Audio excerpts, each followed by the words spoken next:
The Sasquatch Escape by Suzanne Selfors. Chapter 1. Storybird. The weird shadow swept across the sky. Ben blinked once, twice, 3 times, just in case an eyelash had drifted onto his eyeball.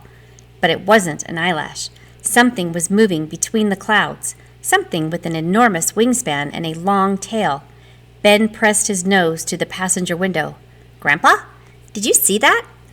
"So, you've got a voice after all," his grandfather said. "I was beginning to think you'd swallowed your tongue." Benjamin Silverstein, age 10, had not swallowed his tongue. But it was true that he hadn't spoken since being picked up at the airport. He'd shrugged when his grandfather had asked, "How was your flight?" He nodded when his grandfather had asked, "Are you hungry?" He'd looked away when his grandfather had said, "I bet you miss your parents." But not a single word had come out of Ben. After a while, his grandfather had stopped talking and they'd driven down the lonely 2-lane highway in silence. There'd been nothing interesting to look at. No houses or gas stations or billboards, just trees. Lots and lots of trees. But then the shape had appeared, circling and swooping like a wind-kissed kite. "I've never seen a bird that big. It's got a tail like a rope." Grandpa Abe slowed the car, then pulled to the side of the highway onto the gravel shoulder. "All right already. Where's this bird?" he asked after the car came to a stop. "It darted behind that cloud," Ben said. They waited a few minutes, but the bird didn't reappear. The fluffy cloud drifted, revealing nothing but twilight sky. "How big was it?" Ben shrugged. "Big. Maybe as big as a helicopter." "As big as a helicopter? And a tail like a rope?" "Uh-huh."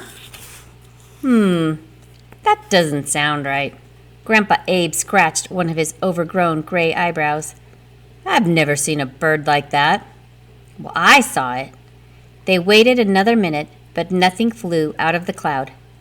"Is the helicopter bird one of your stories?" Grandpa Abe's eyes narrowed with suspicion.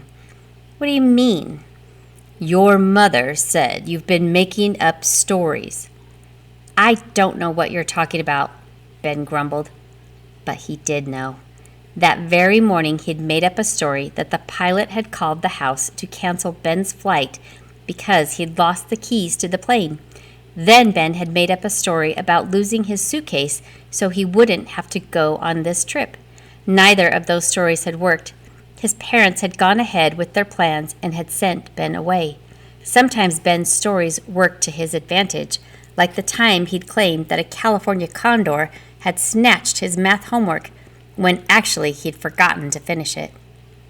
After his teacher pointed out that California condors don't usually do such things, Ben changed the bird to a pelican, because pelicans are known troublemakers. The math teacher gave Ben an extra week to make up the assignment. The way Ben saw it, stories were always more exciting than the truth. Grandpa Abe sighed. "I should live so long to see a bird the size of a helicopter." He set his crinkled hands on the steering wheel and merged back onto the highway. Ben sank into his seat and hugged his hamster cage to his chest. The hamster, a Chinese striped variety named Snooze, lay curled beneath a pile of chewed-up newspaper. The pile expanded and contracted with the hamster's deep, slumbering breaths. Ben wished at that very moment that he could be a hamster. Life would certainly be easier if the entire world were a simple plastic rectangle. It didn't matter if the rectangle was set on a windowsill in Los Angeles or in the back seat of an old Cadillac driving down a highway in the middle of nowhere. The world inside the rectangle always stayed the same. Stuff to chew, stuff to eat and drink, a wheel to waddle around in. No worries, no troubles, no changes.